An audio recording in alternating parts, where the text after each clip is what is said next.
Remember, you can control his speed. Here at Bluffton Elementary, we are animation, creation, and design is our school choice. We have been working with animation for 7 years, and in the last 5 years have included the creation and design. Animation is an excellent way for kids to demonstrate what they've learned in a different way. It's not just a paper and pencil kind of test. One of his most recent projects, he designed a prosthetic arm on a 3D model for one of his stories, and it was absolutely amazing and fantastic. He's done several other projects and stuff that when he brings them home, I'm like, oh my God, my kid did this, you know? And it's something I couldn't do in my wildest dreams, and this 10-year-old is whipping out a computer and a program I would have no idea how to use and runs it like a NASA scientist. I like that we can make animation like the cartoon TV shows, like we can draw it and then make movements about it. The students create storyboards in the classroom related to whatever their curriculum is at that time. So they pick a standard, create a storyboard, head over to the animation lab, and they will create their own animation related to the topic that is happening inside the classrooms. Basically, Joey is learning not only how to play those games, but how to build those games, and it excites him. He has more in-depth animation and playing knowledge and mathematical skills because he comes to school here. For the second components of what we do is creation and design. So we have robotics and gaming. Students start learning how to code in pre-K using smaller robots called Ozobots. First of all, we start off with unplugged coding, where the children, it doesn't matter if you're a reader or not, because a lot of them are just like visual clues. Since we've introduced coding into these younger grades, it has completely snowballed in the way my children learn and the way I teach, actually. I've been able to use coding not in just one specific area, but across the curriculum.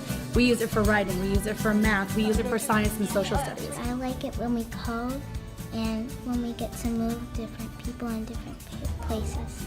The children get very excited when I bring out those robots, or I tell them we're going to be doing some coding. The excitement that comes on their face and just how they just are just so excited to learn. I just haven't seen that before. We programmed robots and we made them like draw stuff for us, and it was really fun.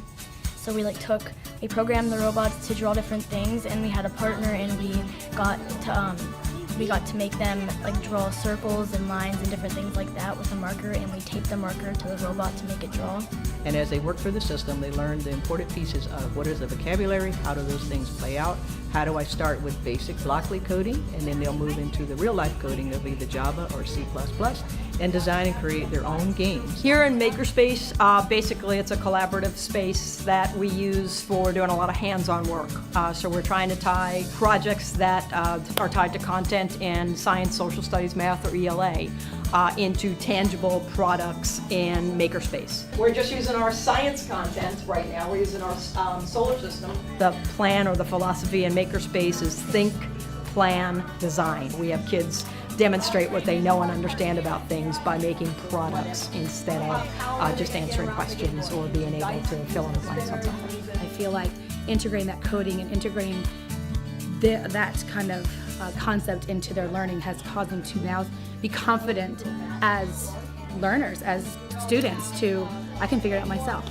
We are trying to add as we go, adding in additional robots, adding in people to come in and help them see that this is a career that they might want to choose when they get older, going into computer science and learning to design and create. Instead of being consumers, they create the things they want instead of having to go buy them from someone else.